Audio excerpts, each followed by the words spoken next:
మనకున్న సమాచారం ప్రకారం దాదాపుగా 15 లక్షల ఎకరాల మీద దీని ప్రభావం పడుతూ ఉంది. 39 లక్షల ఎకరాలలో మామూలుగా వరి సాగయ్యే పరిస్థితి ఉంటే అందులో దాదాపుగా 11 లక్షల ఎకరాలలో దీని ప్రభావం పడుతూ ఉన్న పరిస్థితులు కనపడతా ఉంది.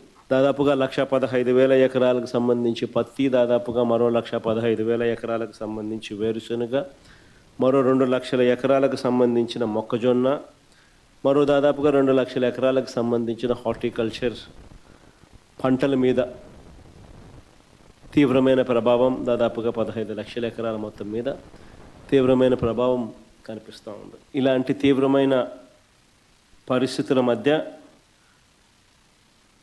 మనము కార్యాచరణ అనేది మనం చేయాల్సి ఉంది. ఒకవైపున రైతులకు తోడుగా నిలబడాల్సిన కార్యక్రమం ఒకవైపున ఉంది. ఎన్యూమరేషన్లో రైతులకు అండగా తోడుగా నిలబడాల్సిన కార్యక్రమం ఒకవైపున ఉంది. ఈ కార్యక్రమంలో భాగంగా చంద్రబాబు నాయుడు గారి ఈ హయాంలో రైతులు ఏ రకంగా పోయి ఉన్న పరిస్థితుల మధ్య ఎలా సాగుతూ ఉందనే చూడాలి. రైట్. గోవర్ధన్ రెడ్డి గారు, ఈరోజు జగన్మోహన్ రెడ్డి గారు నిర్వహించినటువంటి మీ వీడియో కాన్ఫరెన్స్లో ప్రధానంగా మీ పార్టీ నాయకులకు ఏం దిశానిర్దేశం చేశారు సార్ ఈ తుఫానుకు సంబంధించి? సార్, ముందుగా సంతోషం ఏంటంటే ఈశ్వర్ గారు, అధికారం ఉన్నప్పుడు రివ్యూ చేయడం కాదు, అధికారం లేకపోయినా జగన్మోహన్ రెడ్డి గారు దాదాపు 2.5 గంట సేపు కూర్చొని ప్రతి జిల్లా వారీగా రివ్యూ చేశాడు. నిజంగా ఆయనకి అభినందించాల్సినటువంటి పరిస్థితి. అయితే ఆయన అనేక విషయాలు చెప్పాడు. ఈరోజు ఈ ప్రభుత్వంలో జరిగినటువంటి నష్టాల అంచనా దగ్గర నుంచి అన్ని రకాలు, ఇందాక ప్రసాద్ గారు చెప్పారు. ఒక్క విషయం నేను మీకు చెప్పాలి, అసలు రిహాబిలిటేషన్ సెంటర్స్ మీరు చెప్పినటువంటి దానికన్నా ఇంకా ఘోరంగా మేము కొన్ని రిహాబిలిటేషన్ సెంటర్స్కి వెళ్ళాం. జగన్మోహన్ రెడ్డి గారి పుణ్యాన నాడు నేడు కింద ఆ స్కూళ్ళు కొద్దిగా రిపేర్ చేసి వాటిలో అంతో ఇంతో మరుగుదొడ్డ నిర్మాణం అవి ఉన్నగలిగాయి కాబట్టే ఈ ప్రభుత్వం అంత మాత్రమైనా చేయగలిగింది. అవి లేకపోయి ఉంటే ప్రభుత్వం ఈరోజు పూర్తిగా అసలు అక్కడ ఆకలి కేకలు, అన్ని రకాలైనటువంటి ఇబ్బందులు, పారిశుధ్యం దగ్గర నుంచి అన్ని రకాలైనటువంటి సమస్యలు తలెత్తుండేవి. అందుకనే ఈరోజు జగన్మోహన్ రెడ్డి గారు ఉన్నప్పుడు టాప్ ప్రయారిటీ. ఈరోజు దాదాపుగా మనం చూస్తే మనం చెప్పినట్టుగా ఎక్కడన్నా నష్టపోతే ఉచిత పంటల బీమా ఉండేది, ఈ క్రాప్ బుకింగ్ దగ్గర రికార్డు ఉండేది, రైతులకు సంబంధించినటువంటి కొనుగోళ్లకు సంబంధించినటువంటి అవకాశాలు ఉండేవి. ఈరోజు అవన్నీ కూడా ఒకసారి నెమరు వేసుకున్నాం. మేము వేసుకోవడం కాదు, రైతులు చెప్తున్నారు గ్రామాల్లోకి వెళ్తే. నెల్లూరు జిల్లాకు సంబంధించి సార్ ఎప్పుడైనా మనము రేషన్ కార్డులు అనేటువంటివి చూసాం. ఈరోజు మా ఖరీఫ్ స్టార్ట్ అవుతుంది, లేట్ ఖరీఫ్ స్టార్ట్ అయితే మొట్టమొదటగా చంద్రబాబు నాయుడు భవిష్యత్తులో చరిత్రహీనుడిగా మిగిలిపోతాడని అనుకుంటున్నాను నేను రైతుల దీనిలో. ఎందుకు ఆ మాట చెప్తున్నానంటే, ఇంత పెద్ద పదం ఎందుకు వాడుతున్నానంటే, యూరియాకి కార్డ్స్ ఇస్తున్నారు. అంటే ఆ యూరియా కార్డు మీద ఎకరాకి 3 కట్టల యూరియా ఇస్తారని చెప్పి కార్డు ఉంటే దాన్ని తీసుకువెళ్ళి రైతు పాపం దగ్గరుండి దాన్ని నమోదు చేయించి ఆ తర్వాత యూరియా ఇస్తారు. అరెకరా ఉంటే ఎంత, 1 కట్ట ఇస్తారన్నారు. దాదాపుగా రైతులకు సంబంధించి రాబోయేటువంటి రోజుల్లో ఇప్పటి వరకు చేసినటువంటి ఇబ్బందులు కాకుండా భవిష్యత్తులో కూడా నేను మిమ్మల్ని కక్ష సాధింపులకు పాల్పడతాను తప్ప మిమ్మల్ని విడిచిపెట్టనున్నట్టుగా చంద్రబాబు నాయుడు ధోరణి, చంద్రబాబు నాయుడు పరిపాలన కనిపిస్తుంది తప్ప రైతులను ఆదుకోవాలనేటువంటి కనీస ఆలోచన పరిజ్ఞానం లేదు. కాబట్టి ఈ విషయాలన్నీ కూడా జగన్మోహన్ రెడ్డి గారి దృష్టికి తీసుకెళ్ళాం. మరొక దుర్మార్గమైనటువంటిది ఏంటంటే, అంచనాలు చేయడమే తప్పు, అంచనాలు వేయడమే తక్కువగా వేస్తున్నారు. దానిలో మరలా పార్టీలను చూసి వైఎస్ఆర్ కాంగ్రెస్ పార్టీ వాడు ఉంటే వాళ్ళు నిజంగా నష్టపోయి ఉన్నా ఆ రైతుకు సంబంధించినటువంటి దాంట్లో పక్కన పెట్టండి. నష్టపోకపోయినా కొంతమందిని, అంటే తెలుగుదేశమా వైఎస్ఆర్ కాంగ్రెస్ పార్టీ రైతులని కాదు, వాళ్ళు ఎవరైతే వాళ్ళకి 10 రూపాయల కమిషన్ ఇస్తారో వాళ్ళది రాయించుకుందాం అనేటువంటి ధోరణిలో వాళ్ళ గుప్పెట్లో పెట్టుకుని స్థానికంగా ఉండేటువంటి నాయకులు, తెలుగుదేశం పార్టీ కార్యకర్తలు విచ్చలవిడి ధోరణి ప్రవర్తిస్తున్నారు తప్ప ఈరోజు ఎక్కడా కూడా రైతుల గురించి ఆలోచన చేయాలి, సమాజాన్ని గురించి ఆలోచన చేయాలి, ప్రజల ఇబ్బందుల గురించి పట్టించుకోవాలనేటువంటిది ఈ ప్రభుత్వానికి లేదు. ఎందుకో తెలియదు కానీ చంద్రబాబు నాయుడు గారు అడ్మినిస్ట్రేషన్ టోటల్గా ఫెయిల్ అయినట్టు అనిపిస్తుంది. ఆయన చేతుల్లో ఏది లేదు. ఈరోజు ఏది ఆయన చేతుల్లో కంట్రోల్ లేకుండా పోయింది. ఇష్ట ప్రకారం ఎవరు పడితే వాళ్ళు వ్యవహరించేటువంటి పరిస్థితుల్లో ప్రజలు, రైతులు తీవ్రమైనటువంటి ఇక్కట్లు పాలవుతున్నారు. రైట్. ఇప్పుడు ఉన్నటువంటి సచివాలయ వ్యవస్థ, సచివాలయ ఉద్యోగులు, పోనీ నాడు నేడు స్కూల్స్, అసలు లేనటువంటి వాలంటీర్ వ్యవస్థ, ముందో లేదో తెలియనటువంటి ఈ డోర్ డెలివరీ వెహికల్స్, ఇవన్నీ జగన్మోహన్ రెడ్డి గారు తీసుకొచ్చినవే కదా. ఇవి ఏ రకంగా ఉపయోగపడ్డాయి సార్ ఈరోజు ప్రభుత్వానికి?